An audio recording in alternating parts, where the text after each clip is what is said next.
这里是……先确认几件事。第一，我们活下来了；第二，那个齿轮在我们手上；第三，这里好像不是一个人都没有的。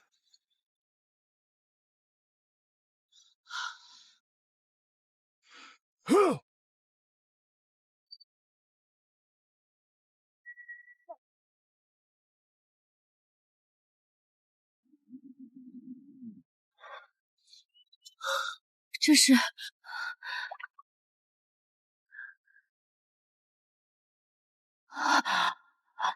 消失。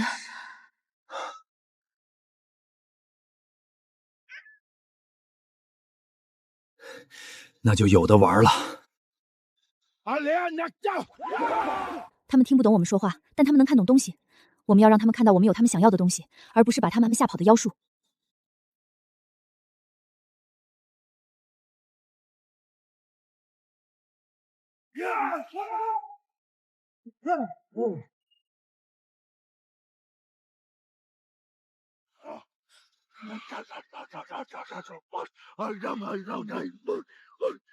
他们怕火和光，先活过今天，明天我们让他们怕别的东西。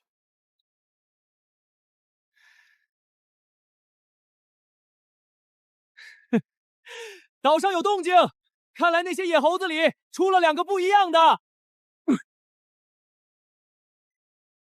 登岛清场，值钱的带走，不值钱的喂鲨鱼。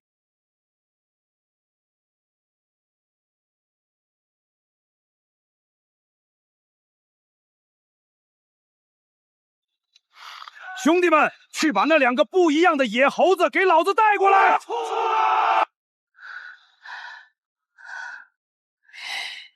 几条船？一艘，但吃水先前，船上没货，看来是来打劫的。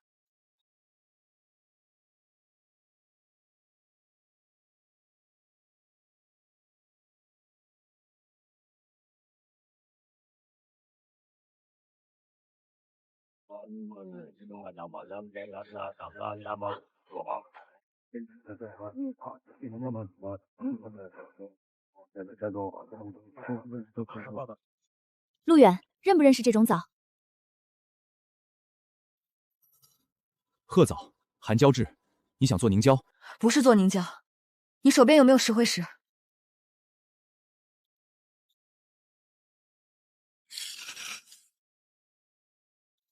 有，但是量少。他们靠岸还要一会儿，我有办法。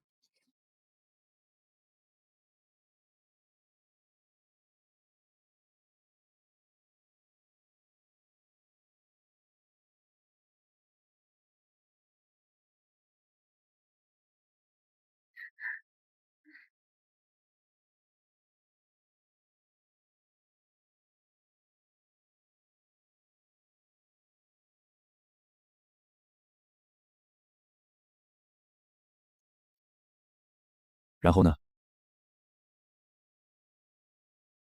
然后简单，等他们上了沙滩，往他们正前方2米处扔，别扔人，扔沙地。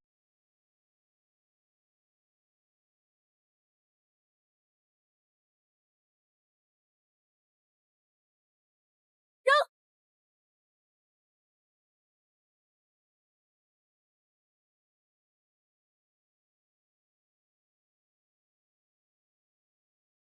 什么鬼？拔不出来！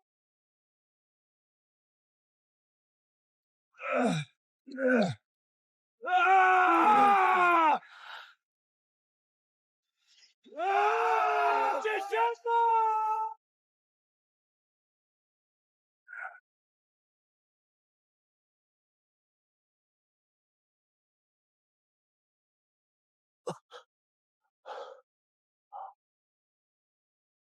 ？Amanuha mo aluha balamur jabatian yasali halaku abalami Sapaya, kami ala, pandi o kase kambaya.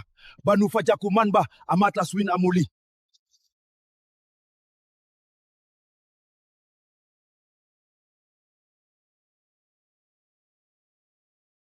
怎么样？变脆了，所以别晾太久，时间久了它们就挣出来了。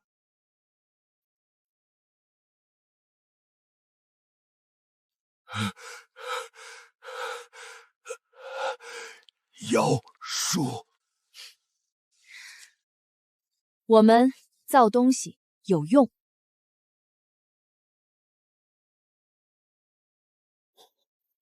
红胡子什么来路？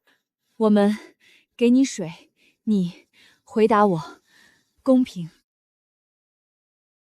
红胡子不是最大的，它上面还有黑旗会的码头，在黑礁湾。红胡子什么时候回来？天黑前，以前涨潮的时候，他向来都是有仇必报，不杀回来不叫红胡子。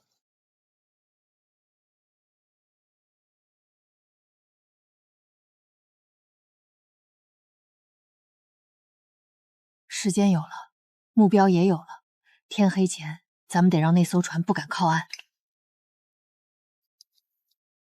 你打算靠什么？胶泥球只能唬人一次，所以下次不用胶泥。这个岛上有竹子，有硝石，有硫磺矿脉的可能性很高。你下午别干别的，就给我做一件事，做一个能打出100米远的稳定的发射装置。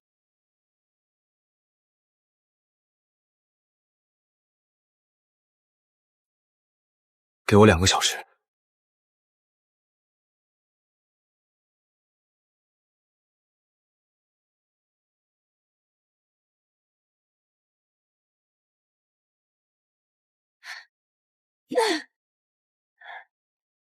你们活不过今晚。那你就在船上看着。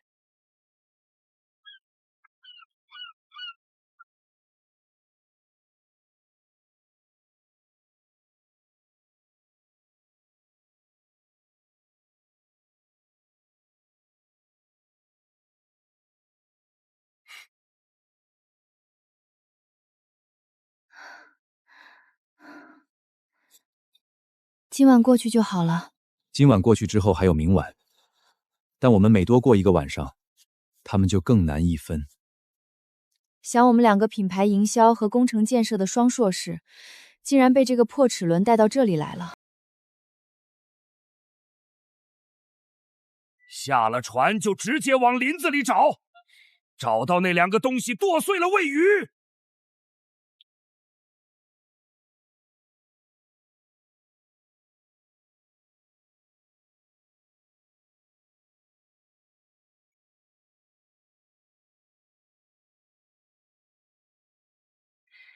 他们进来了。第一发打哪里？蹲人中间那个穿铁甲的，他是指挥卫，后面的不学节奏都在跟着他的人。就是现在！眼睛看不见了！退，往后退！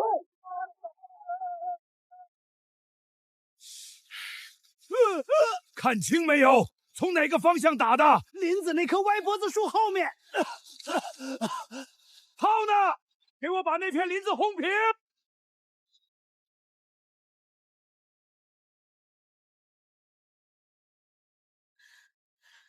陆远，跑，快跑！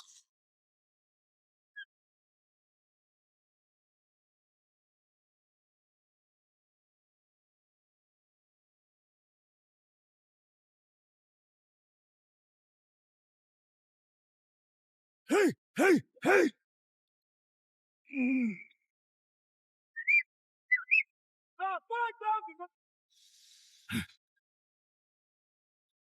一群野猴子也敢按！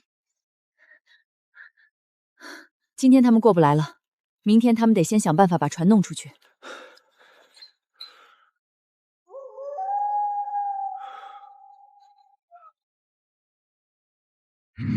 怒，看吧！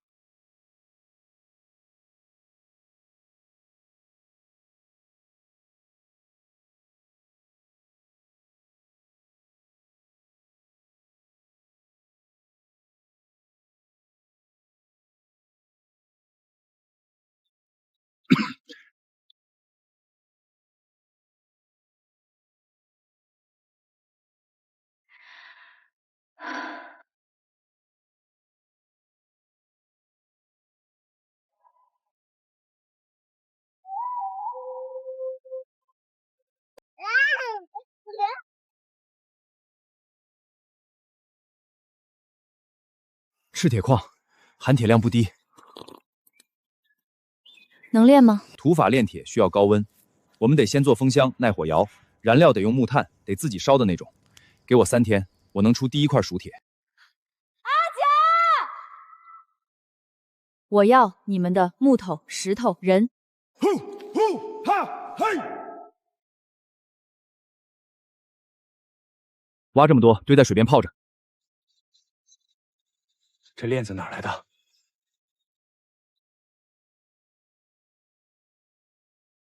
明，有发现。这条链子不可能是单兵掠落到岛上的。一个水手身上的零配件如果都刻了编号，说明这是批量化装备的编队器物。有大队人马，至少是一个船队的编制，而且他们来过这座岛，有人死在这儿了。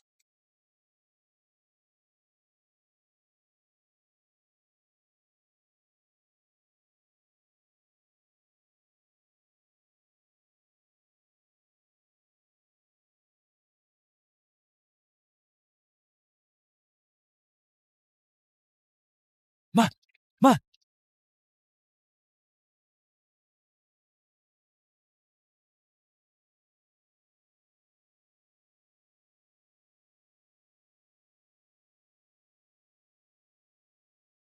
老爸把都锯条换9，5把换1坛。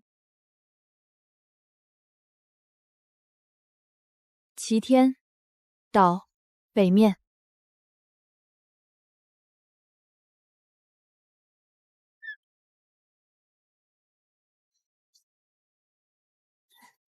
约莫10斤，度数不低，回去蒸馏加工一下，能当医用酒精用。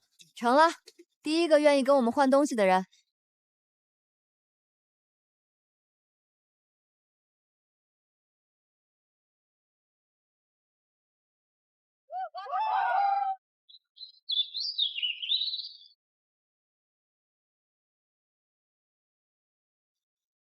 别停，一直拉，拉到我说停为止。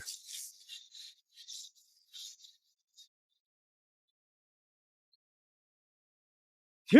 不是炭火的焦糊，不是矿石加热后的土腥，而是一股淡淡的铁腥气。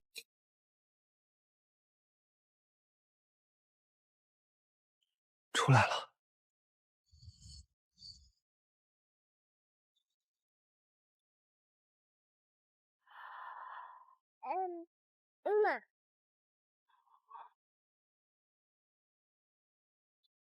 铁有了，下一步呢？下一步造船，不能太大也不能太小，要稳当，能挂帆，还能装东西。阿水说南面那片林子有够粗的楠木。吃完睡觉，你3天没合眼了。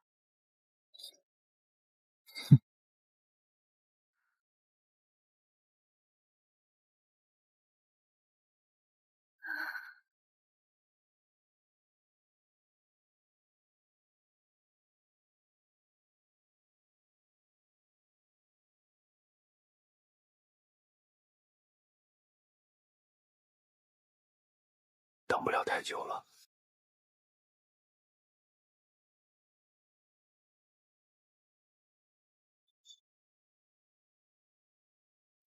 又炖了，第3回了。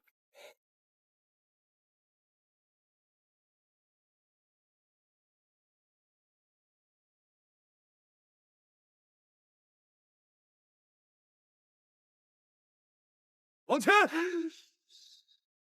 落！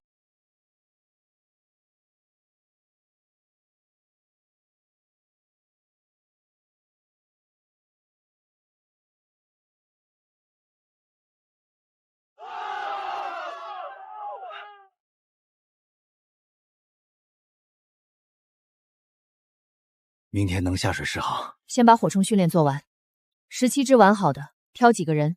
今天夜里练装填和瞄准，明天天亮之后实弹打靶。你怕明天下水的时候黑旗会正好过来？我不怕他们来，我怕他们来的时候我们还没准备好。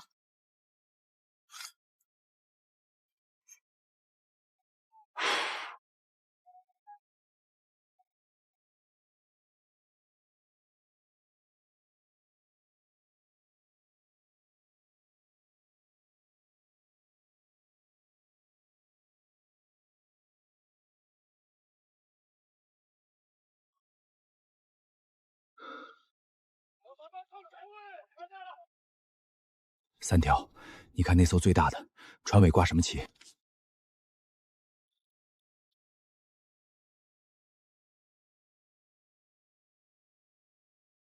无法。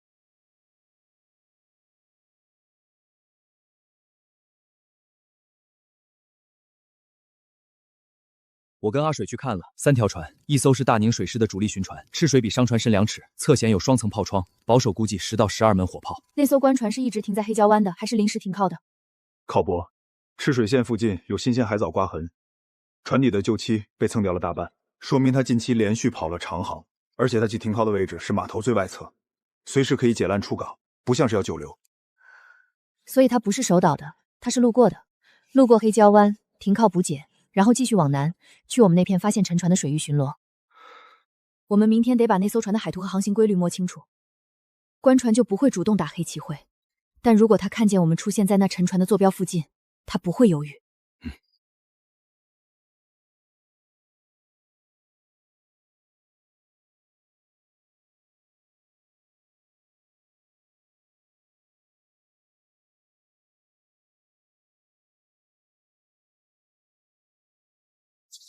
这艘官船每半个月走一趟这条航线，从黑寮湾出发往南，经过军械沉没点往东偏转，然后绕过外海的深水区回到北面，全程大约4天。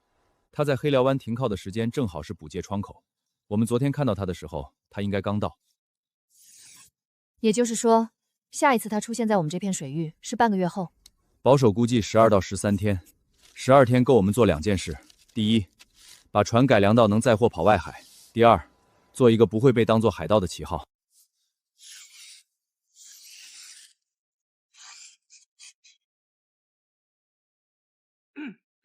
齐天岛，齐天商号。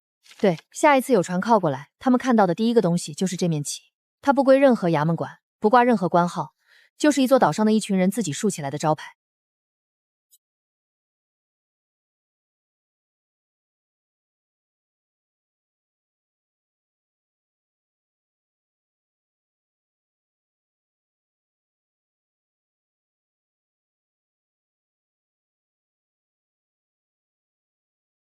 到底了，不深，铁钩触底的动静不对，底下不止一个箱子。拉！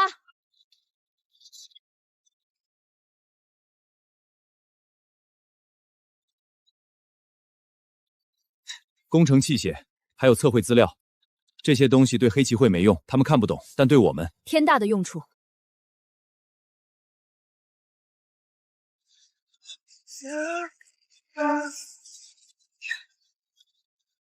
吃的，密封的米、干饼，还有10几坛酒。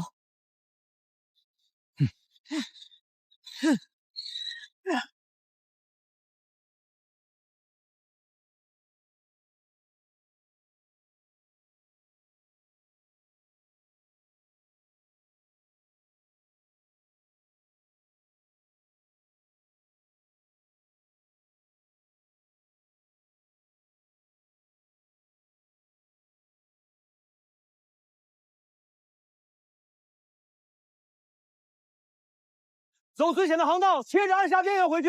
他赤水深不敢跟。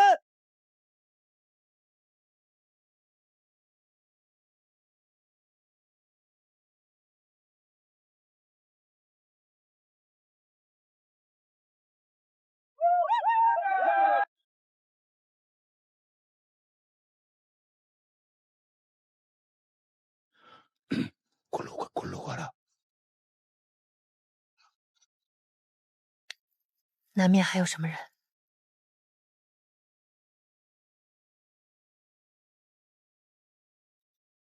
糖酒贸易，这是一条民间的商路。甘蔗酒，放椰子干，说明南面有人经常来往这片水域，而且还愿意跟岛上的人交换东西。那条船走了，但他回去之后会把今天看到的事情告诉他的人。齐天的牌子还没正式挂出去，名声已经开始走了。不过那个种甘蔗的岛，既然愿意做交换，也许可以成为我们的第一站，在地图上的标记。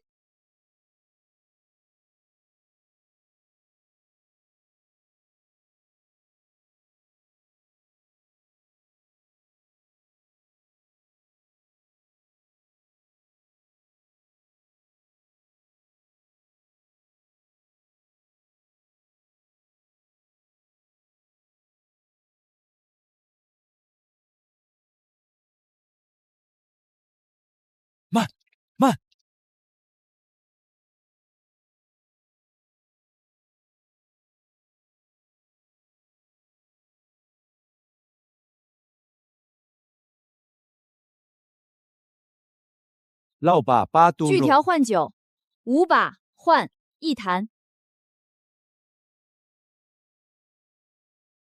齐天，到北面。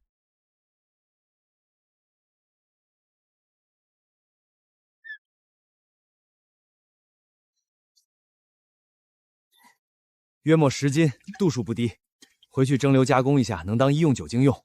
成了，第一个愿意跟我们换东西的人。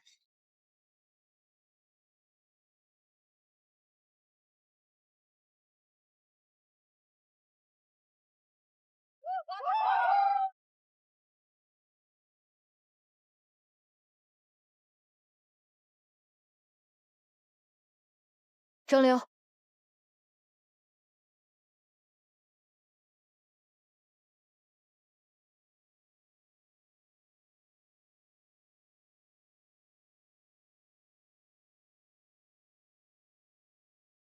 纯度上来了，能当消毒用。剩下那些可以勾兑稀释，换东西的时候拿来当高价品。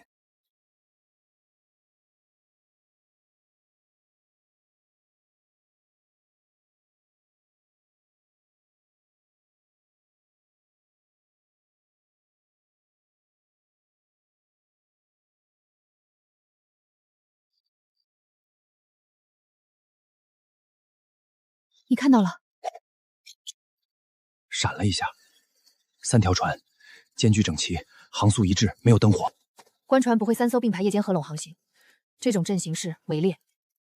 他们在拉网，每艘船的间距等于水下探竿的有效覆盖宽度。3条船齐头并进扫过那片区域，底下只要有什么异物，悬垂的铅坠探绳就会挂到，那他们就会发现那些箱子被人动过了。那就不藏了。既然他们迟早会发现，那就让他们发现。但发现的时候，得同时看见我们齐天的旗。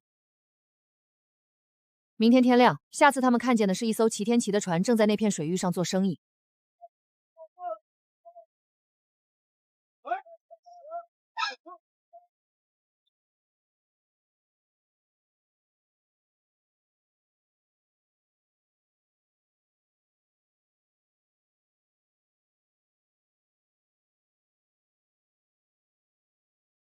慢。顺风，他们在逆风位，我们往前水劈走，他们进不来。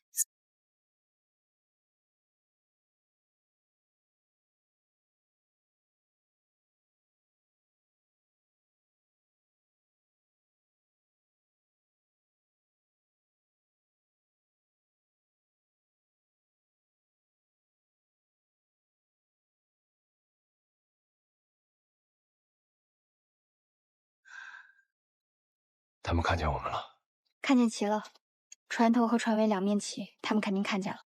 那他们下次来就不是巡逻了。那就让他们来。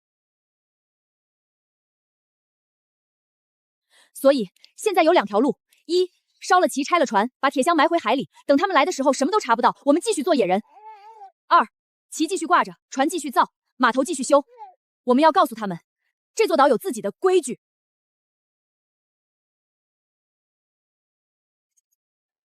我们跟着你们一起做。前3倍跑，后3倍躲。这一次我们不跑也不躲。齐天。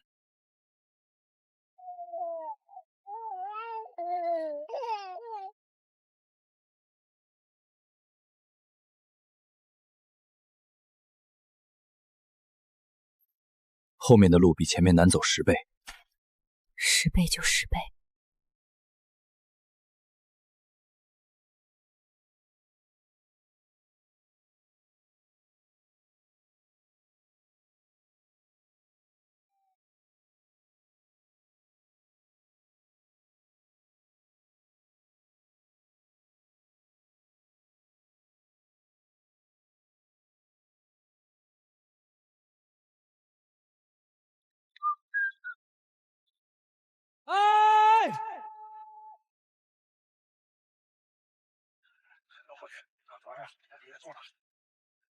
一艘，南来的。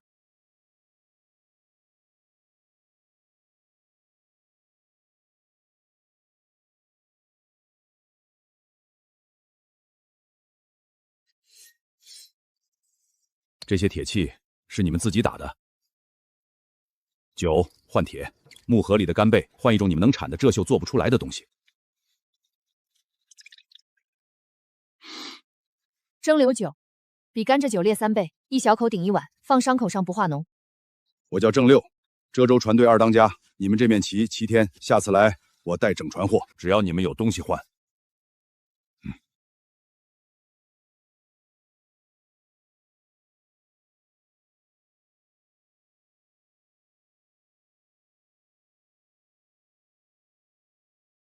浙渝船队2当家，那大当家是谁？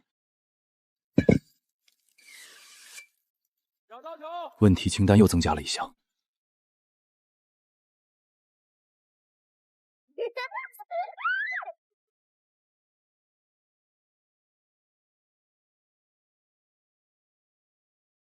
这不是随便刻的，这个缺口位置固定，说明是模印，不是手刻。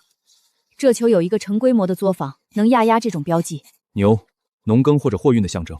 大当家如果以牛为号，那郑六说的船队就不止1、2条船。对，而且这个印记出现在酒坛封泥上，说明他们内部也在做商品标识，一个已经有了品牌意识的对手，或者说合作方。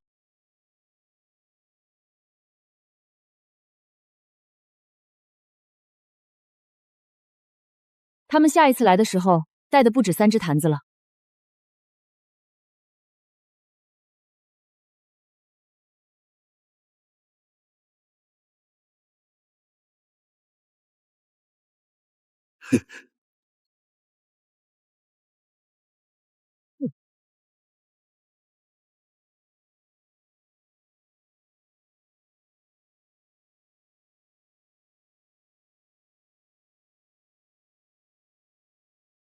3天，郑六的大当家亲自来。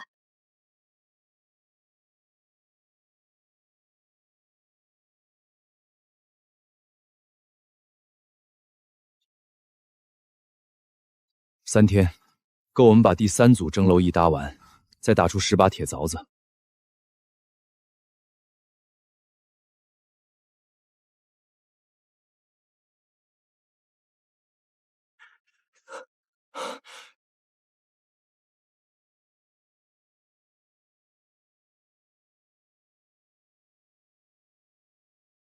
浙渝岛牛二娘，你们这旗挂了几日了？13日。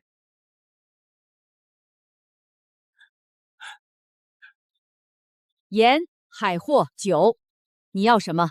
一次说清。铁器换盐，棕榈绳换海货，蒸馏酒换甘蔗酒，1比1换，每月1次。铁器你们自己打的，自己炼的矿石，酒也是自己做的，自己蒸馏的。1个月1次太少，半个月。南边有好几个码头，贴器缺的厉害，价格高到你们想象不到。我要你的货，不是我自己用，是我转手卖出去能赚更多。4、6分你占大头，但我走量，你产量够，我就能把生意铺到3个港去。半个月后，我带着商路图来，你带着100把铁凿来。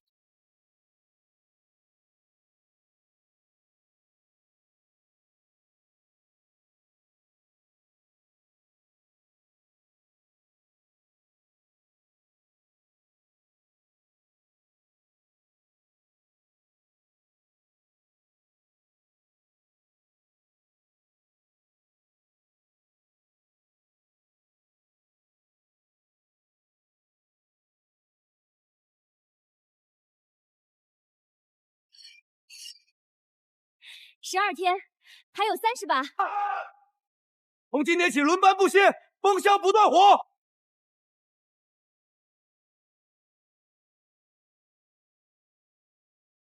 7天，做出来了。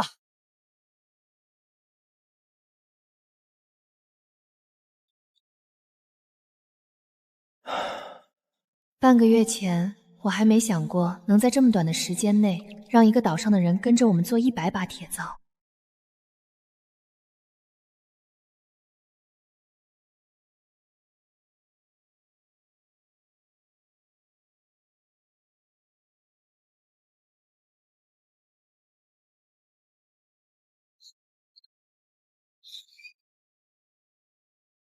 过期了。南面有3个港和缺铁器，缺到快用兽骨代替了。甘蔗换铁，渔货换铁，木料换铁，他们什么都愿意出。但有一条，他们不敢跟官府的水师交易，怕被登记入册。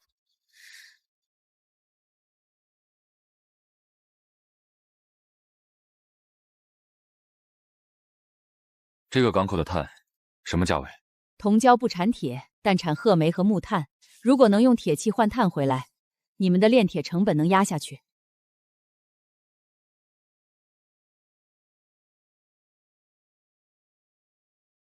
这条线跑一趟多少天？你算得真快！泽域到同礁顺风2天，返程3天，再加上你们到泽域的半日航程，完整一圈不到6天。这图我送你了，但图上有个地方我没写。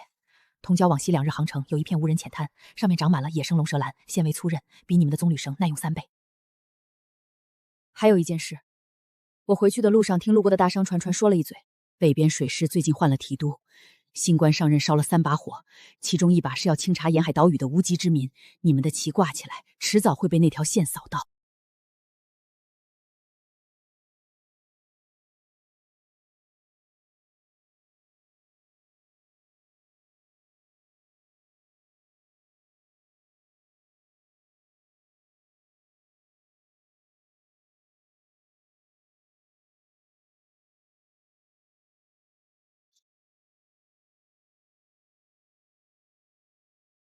红椒褐煤满满一仓。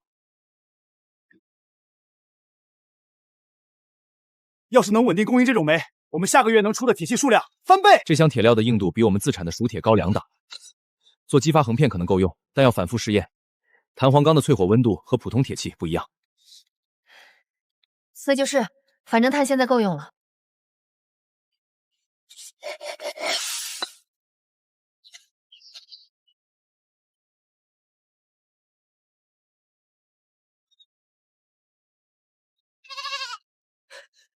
北面有条船，但他们是北面来的，北面来一张雷船，黑礁湾方向方向的，是捕鱼的船。他们路上经过那片沉船水域的时候，很可能看见过官船编队的洞洞。别放，先看看他们是不是真的在捕鱼。北面今天吹的是南风，南风，渔船的烟不会往我们岸上飘。他们走的航向是顺风返航，说明他们本来就在这片海域里绕了一圈。对，北面来的渔船绕到我们这片海域来捕鱼，然后又回去了。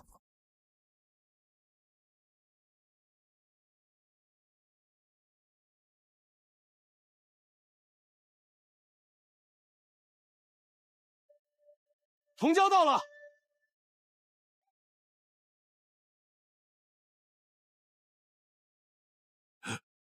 搬东西的。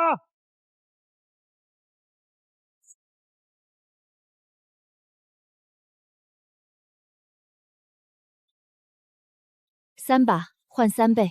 行。同礁有多少户烧炭的？那边林子里有7户，轮流烧。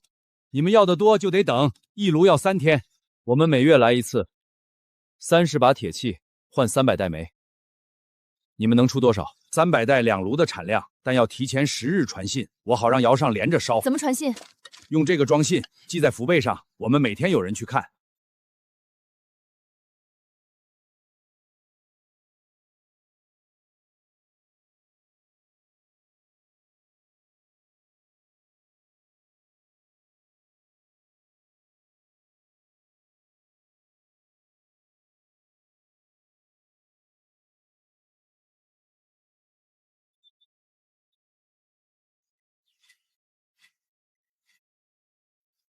成了，顺发结构，不需要火绳了。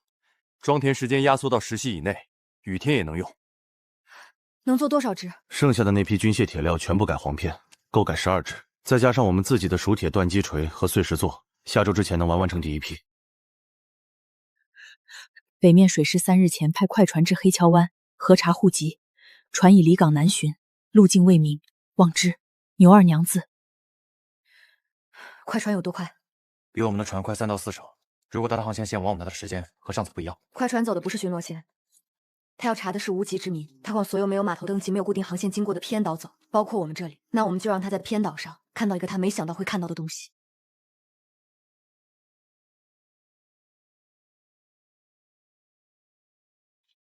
旗挂起来了吗？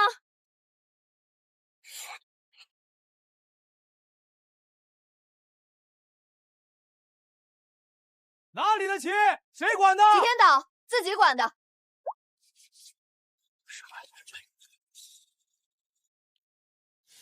他们走了，但回去之后会把看到东西报上去。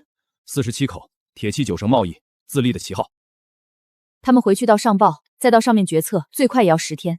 这10天里，我们多做一件事，把船两侧加装防箭铁皮，把货舱改成能装弹药的小型运输船。10天之后，不管来的是第2次核查还是正式封锁，我们至少在水面上不落下风。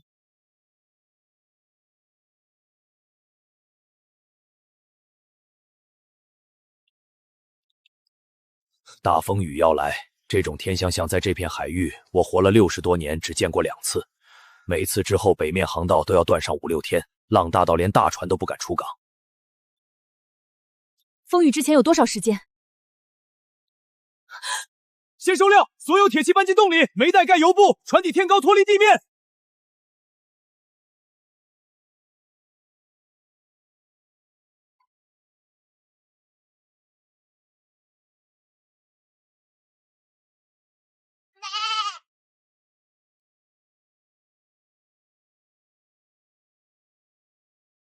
如果这场风雨过后，北面来的不是核查船，还是封锁令呢？那就把铁器换成武器，把商路换成战区。那就把铁器换成武器，把商路换成战区。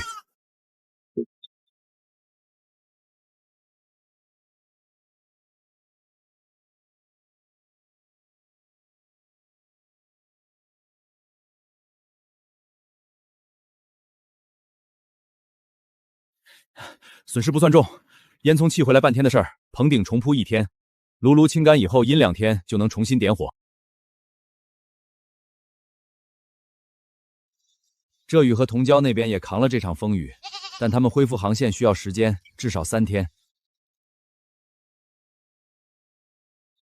风雨断了航道，也断了消息。水师的快船和浙宇的商船现在都过不来，但谁先恢复通路，谁就拿到了这片海域的主动权。那船底下午再刷一层桐油，等风浪彻底平了，我们比所有人都先通航。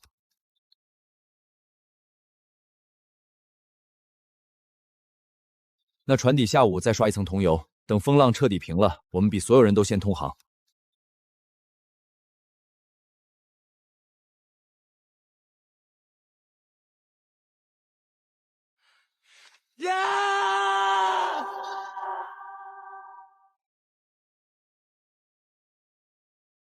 泽柔特产的海盐腌制果脯，压风浪用的，你们尝尝。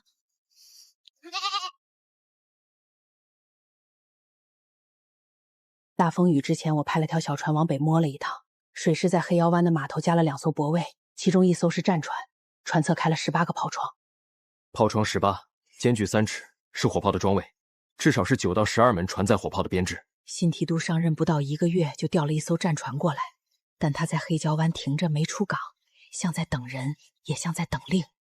你那条小船往回退的时候，有没有被跟着？没有，小船是夜里去的，讲滑的，没升帆。风雨断了3天，这3天里我们没办法出海，水师也没办法出海。但今天风浪彻底平了，我们和他们在同一天同里恢复了通航。所以今天先到的船先占现手，我的比水师快。这3天里我们没办法出海，水师也没办法出海。但今天风浪彻底平了，我们和他们在同一天同里恢复了通航。所以今天先到的船先占现手，我的比水师快。船底桐油干了。货舱底板全换新了，今天就能装货海，装货出海。那就不等了。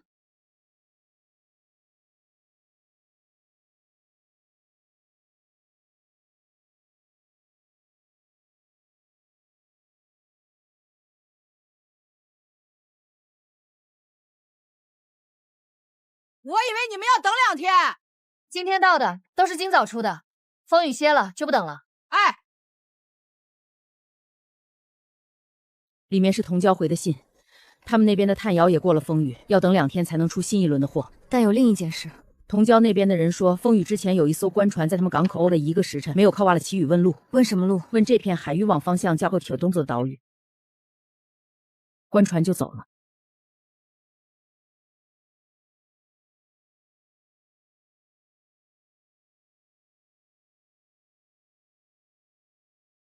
同礁的人达不知，他们不知道我们的具体位置，没有出卖我们的位置。但同礁和浙宇都知道北边有一面齐天旗，这片海域的消息传播速度比我们想象中快。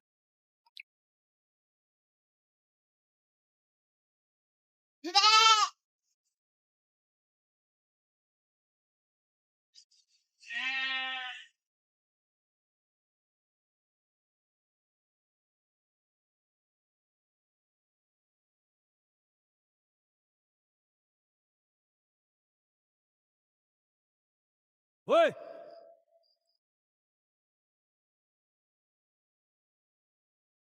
船队的烟，3根烟柱间距不同，高度不同，说明是3艘不同型号的船在同时运行，而且他们在往同一方向移动。往哪儿？东南，那片空白海域。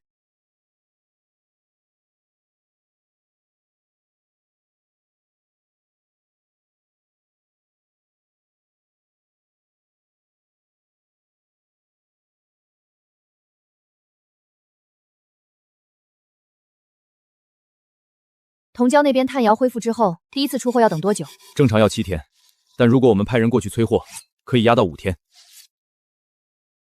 好，3艘船分散着走，不像是风海的阵型，像是有人在探路。探路的人总会留标记，我们注意海面上飘过来的东西就行。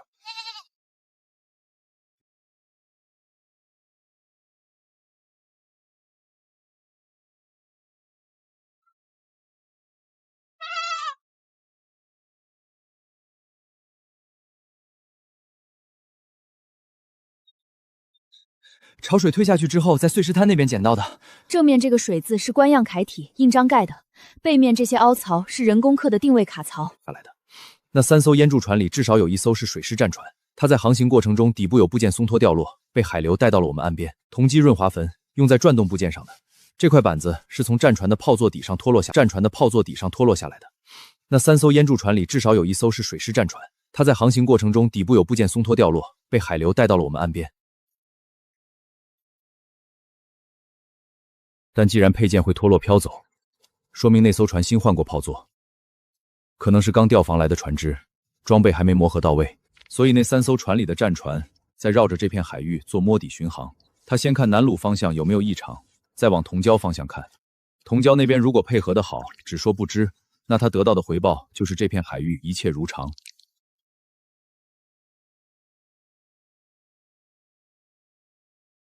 同礁回信。连那边出了一批煤，质量好，但有个消息比煤先到。我在同礁卸完铁器装煤的时候，看见港口南面有1艘浅色船影经过，距离远看不清旗号，但船型狭长，速度很快。它和我回来是同一条航线，顺风，比我快了大半日的航程。我在同礁卸完铁器装煤的时候，看见港口南面有1艘浅色船影经过，距离远看不清旗号，但船型狭长，速度很快。它和我回来是同一条航线，顺风，比我快了大半日的航程。那艘快船的方向如果和同礁港口南面那条航线一致，它大概会在2日之内到达这屿附近。牛二娘那边不知道这件事，如果快船经过这鱼西侧的时候看到他们的商船，会被混问。这鱼目前还是本分做生意的，没挂齐天旗，问不出什么。但如果快船的人看到船上运的铁器，就会顺着货的来历往上摸。守着！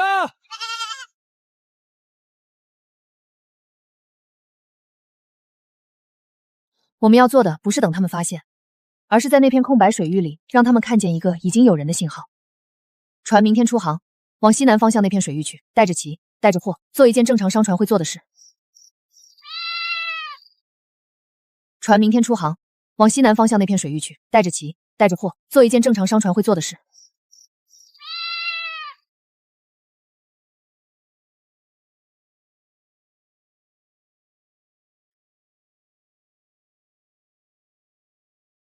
里面装的是石灰和细沙，遇水发热，出气泡冒白烟，不用点火，扔进海里就能维持半炷香的可见度。收帆！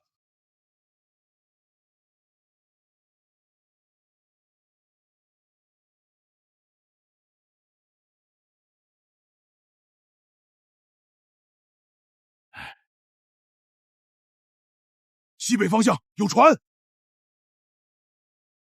快船，单位浅吃水，白帆新将，和我们上次在南吕北面看到的同一型号。他在走一条直线，方向是从同礁那边过来，往东南去。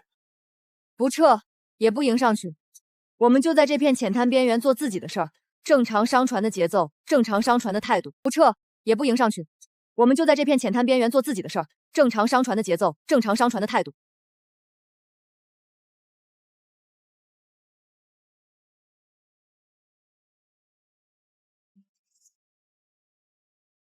他们为什么不停？因为他没找到停的理由。这片浅滩上有一面旗和2块牌子，什么都有，但什么都没有超出正常商船的范围。他们回去要报的是一处新设的贸易点。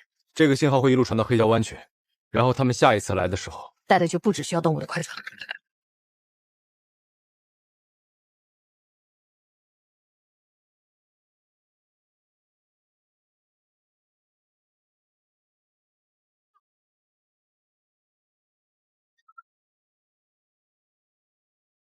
正六调了航线，西侧避开3天，改走近岸。牛二娘送了鱼和麻布。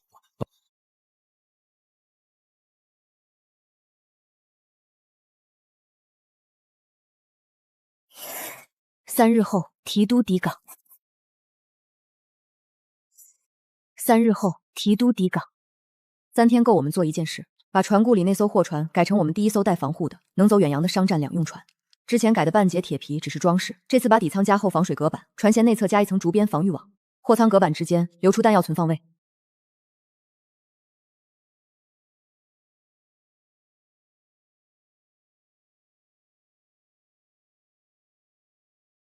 下次他再来的时候，要面对的就不会是正常商船了。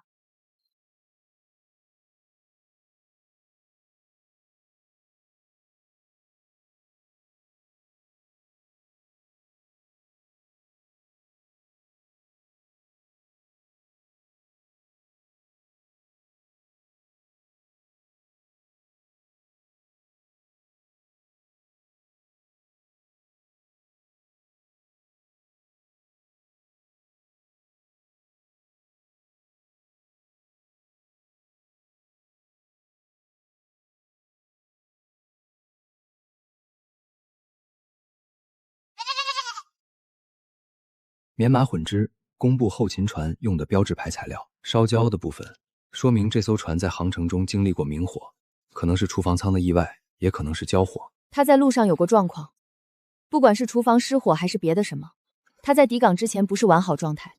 这艘船到了黑妖湾之后需要时间整修，不可能第2天就出航。那我们多出来的时间用在哪里？用在这里。我之前和牛二娘提过一嘴，黑瑶湾北面有一条旧航路，因为暗杀淤积被废弃了，但那片水域的水深足够我们这种浅吃水的船通过。提督的战船进不去，但我们可以。他要从正面进来，我们就从侧面的旧航路出去。明天天黑之前，我们从那条旧航路走一趟，看看黑狸湾外围到底停了几艘船。明天天黑之前，我们从那条旧航路走一趟，看看黑狸湾外围到底停了几艘船。丈2丈8尺5。新编战船15个炮位，岸上7、8个人，物资不多，没有集结迹象。码头北面还有一艘被渔网遮着，那是艘测量船，吃水浅，能进浅滩。船尾舷是放铅锤测水深用的，他在给战船探路。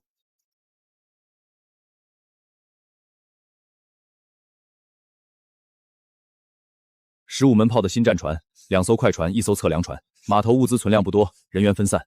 提督可能把大部兵力留在了大陆本营，带来的只是先遣部队。所以它是一根插过来的钉子，但钉子后面还没连整铁锤，我们挡得住这根钉子，只要在铁锤敲下来之前把钉子拔了。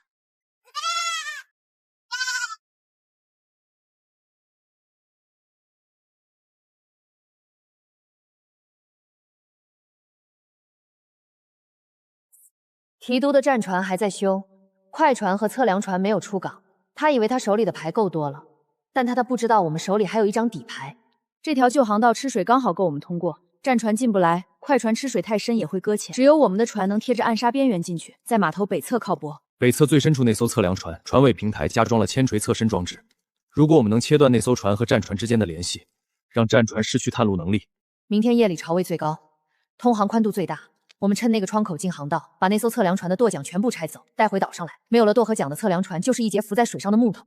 他们要从大陆调新的配件，至少需要10天。这10天里，战群有探路船跟着，就只能停泊在港内，不能动。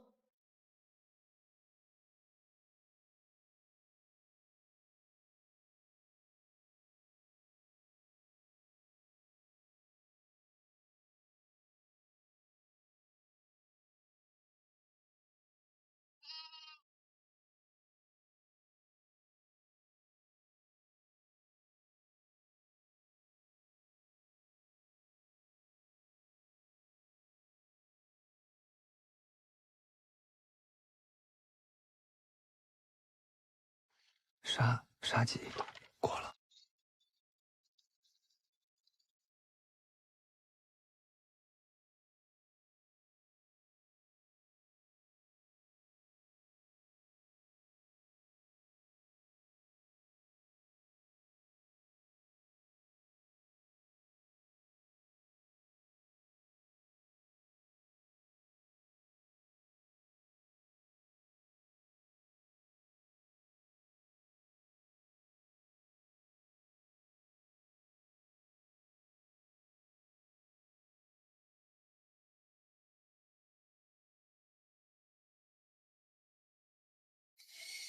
他们最早明天天亮才会发现，天亮之前我们回岛。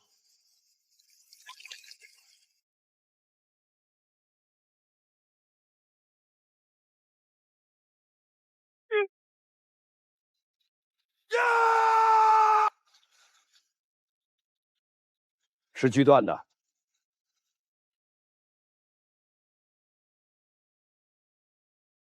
舵和桨架都是锯断的，切口利落，不是仓促下手。昨夜朝卫最高时进来的，走的是东面那条旧航道。那条航道淤了好几年了，吃水2尺以上的船进不来。哎，进得来的船多的是。传令下去，黑龙湾所有靶位今夜起加双港，配件从大陆调，快船送信，3天之内必须送到。把东边旧航道的入口测一遍，看看能吃多深的船。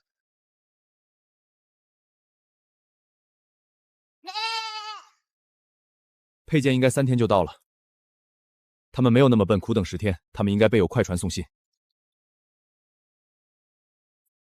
3天，那就让提督的配件送到之前，先做另一件事。3天，那就让提督的配件送到之前，先做另一件事。水深过了最大刻度，明天天亮之前出航，不带货，只带人。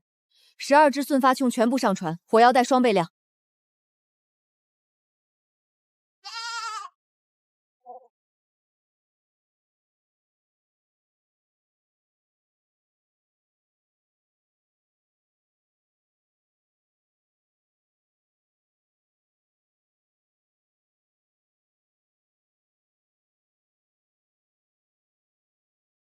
等他过礁石口，船身横过来对着我们的时候，放第一轮。放。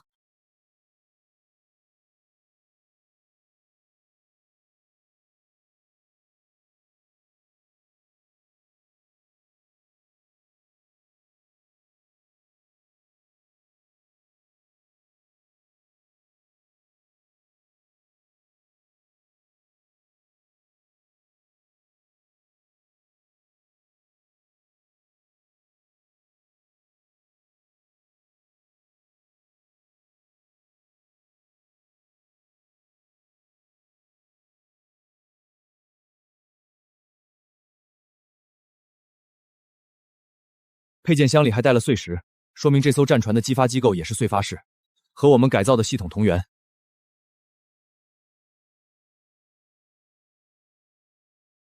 这些配件比我们自制的精度高2个等级。如果用这些件改造我们船上的转向机构，航行的效率至少提升3成。快船被劫，配件17，报信的人最早也要2天后才能走到大陆。提督如果等第2批配件，至少还要7天，但他不会等那么久。他手上还有一艘15门炮的战船，如果不想等，他可以不要探路船直接出港。对，所以从明天开始，旧航路入口处要就回来报信，留出我们撤退和布防的时间。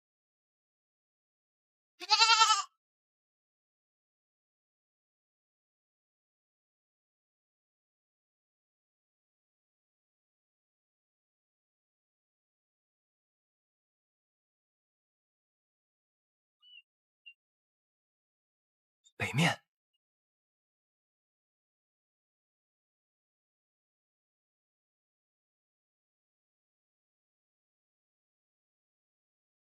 他出来了，全员全副武装，炮窗给我开着。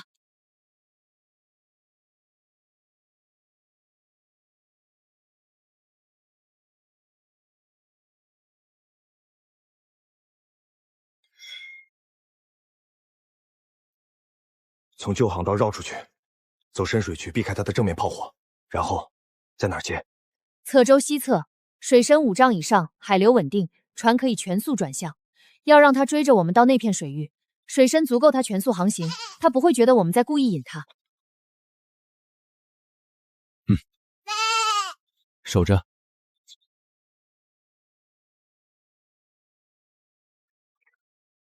4丈2，4丈5， 5丈，水深吃满。侧舷炮手待命，目标正南，直线追击。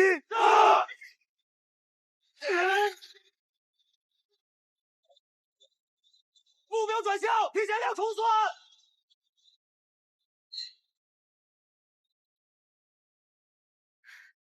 我们不是逃跑，他们打的是船身，船头再转偏舵15度，50之后他们会进入射位。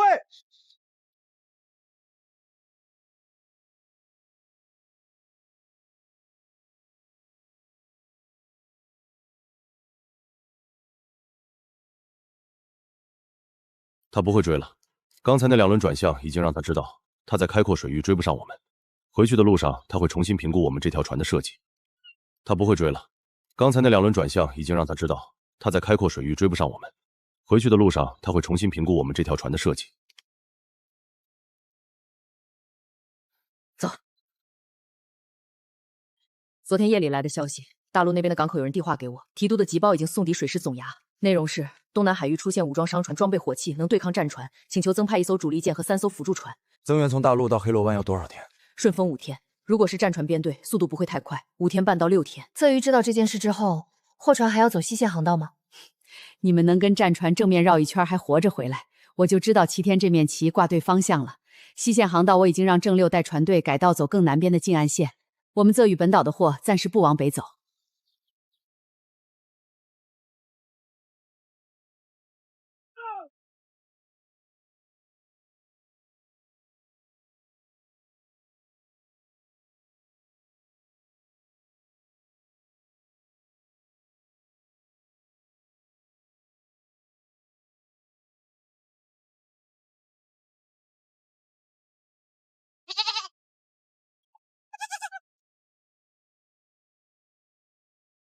如果在这片浅滩两侧礁石之间拉一道水下绳网，退潮时露出水面，拦截吃水深的船底；涨潮时沉入水下，不影响通航。战船如果从这条通道追我们，船底会被缠住。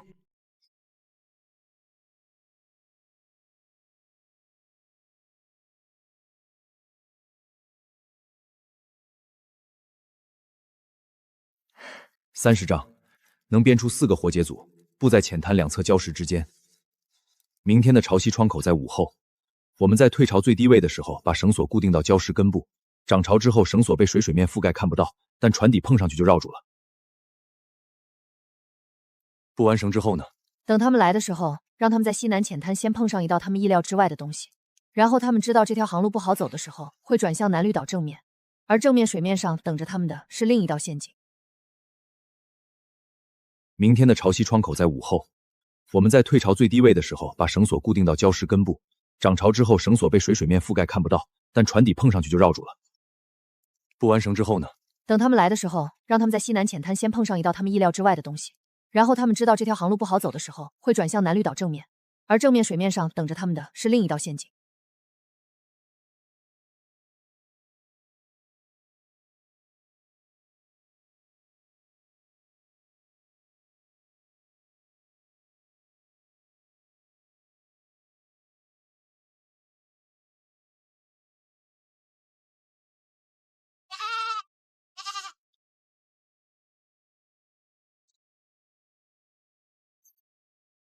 今天第2天，增援编队还在海上。如果顺风不停，还剩3天半到4天。4天之内，如果提督的战船在增援到达之前单独出现在这片水道上，我们就在这道门槛上把它拦下来。4天之内，如果提督的战船在增援到达之前单独出现在这片水道上，我们就在这道门槛上把它拦下来。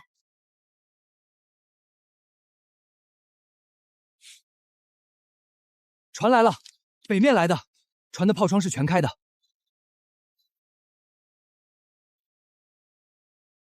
林夕，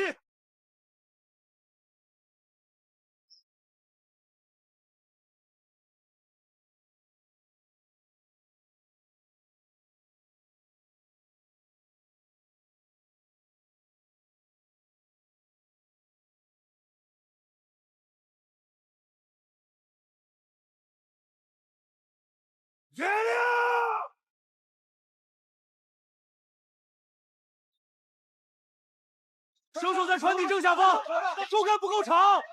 3条绳组挂住了，它停在浅滩水道中间都受限了。它现在是一个不能移动的炮台，不是一艘台让追击的松托。不管哪条路都需要时间，而且在这个位置上做不了任何隐蔽的事情。下绳结被潮水收紧，卡死在龙骨接缝里，徒手解不开。前侧火炮，压低炮口，瞄准船底绳索位置。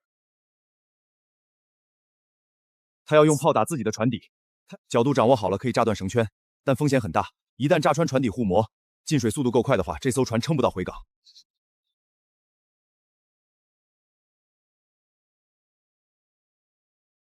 渡口木线拉布往底层送。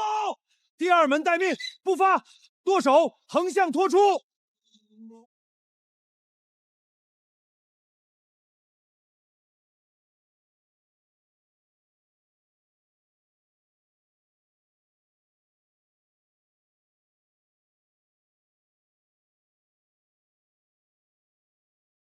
他还剩下15门炮和大部分战力，退回去休整之后，下一次来的时候会把增援编队带上。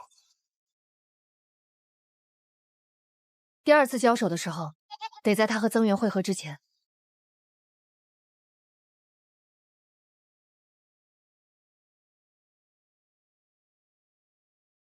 今晚改好的，射程比之前远10步左右，弹道更稳定。12支全部调完的话，有效射程能接近快船上的那门小炮的水平。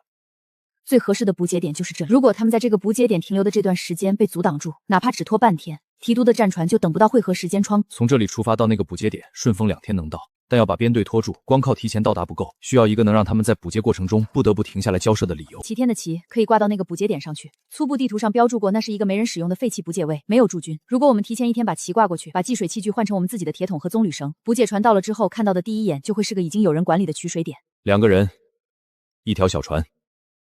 够不够？够，我带阿水去，你留在岛上管工棚和船务维修，顺便把剩下的弹簧片全部调完。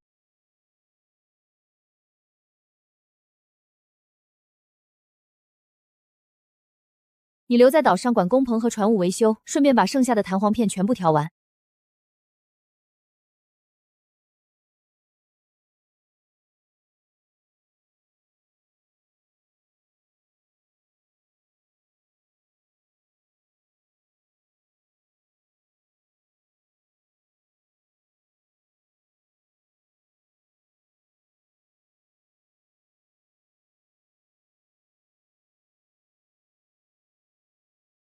增援编队如果保持正常航速，明天晌后会经过这附近。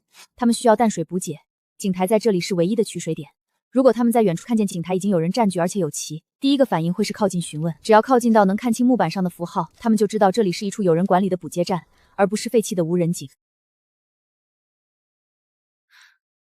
明天天亮之前，如果看到船影从东北方向过来，别往岸边看，也别去井台边走动，让他先看见旗和木板，看见之后自然会减速。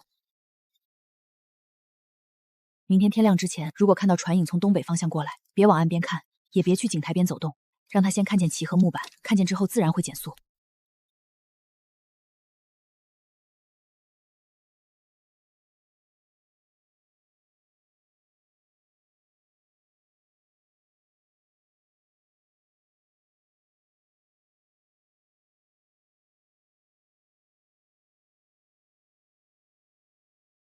这里什么时候设了站？新设的，井台整修过，水质干净，取水方便。几艘船要用水的话，轮流靠北侧石岸停就行，水深够。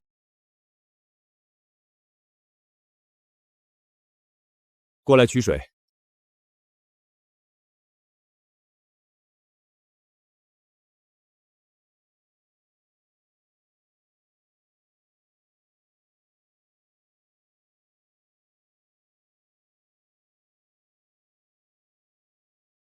他们加了水，知道了这里有旗，但没问旗的来源。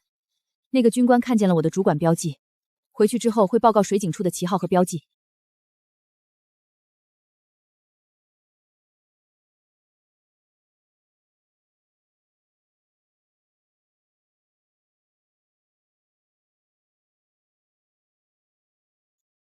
你估算他们会合的时间是多久？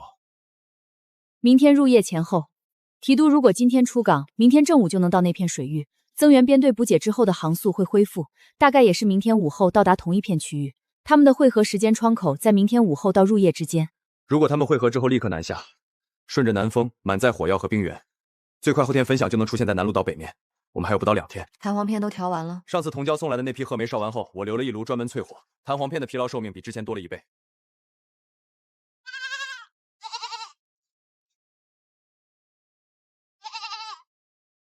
明天我守着北面。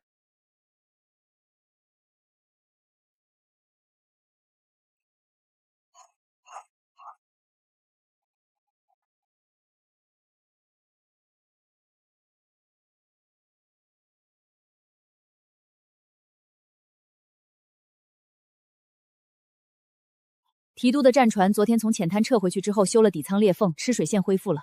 如果他今天出港，最快的路线就是走南侧深水航道。这条航道和增援纵队来的方向垂直交叉，汇合点在那个交叉口偏西的位置。我们要在那个交叉口之前拦住他。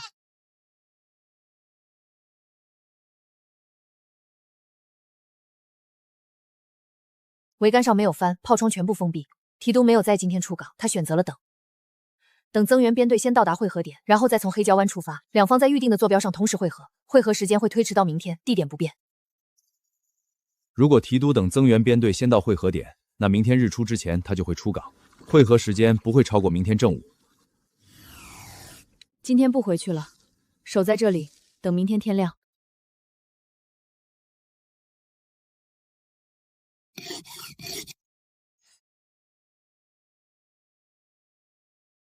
今天不回去了，守在这里，等明天天亮。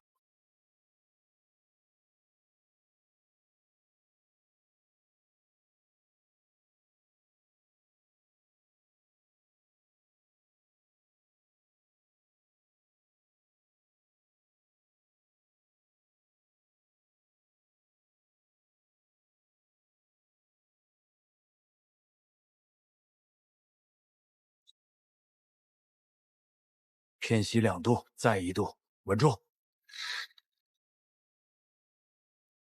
侧翼有船！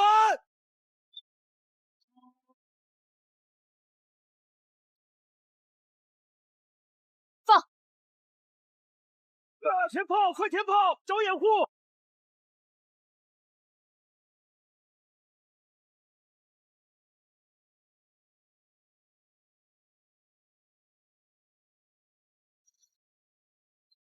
他跑不掉了，增援也不会来了。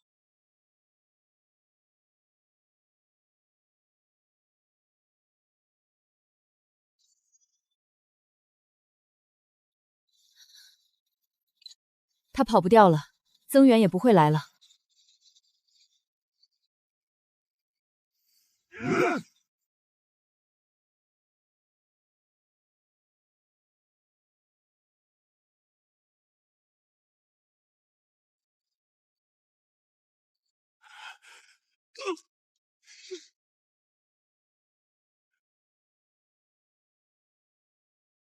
你们是那个井台后面的人，那面旗是你们自己的？齐天岛的旗，这座岛上的铁器、淡水河和航路是我们自己做出来的。还是来谈条件的？我已经不是来你这儿，如果你能从刚才那口井里喝到我们打的水，那齐天岛的港口也能供应给所有经过这片海域的船只。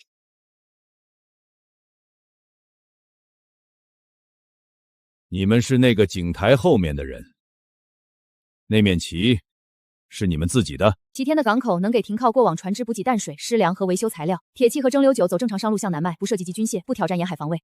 如果提督认可这一点，那这艘战不需要再往南走，船上的士兵也可以上岸休整，港口提供食水。北边的增援编队如果没有接到敌情通报，自然也不需要开火。船上的舵绳断了，你们来的时候带备用的绳子没有？补接站的事我会通报总衙，水师不拦民用商后的正当贸易，只要齐天的港口登记在册，货物报备可查。你回去之后把旗号和地址报上来。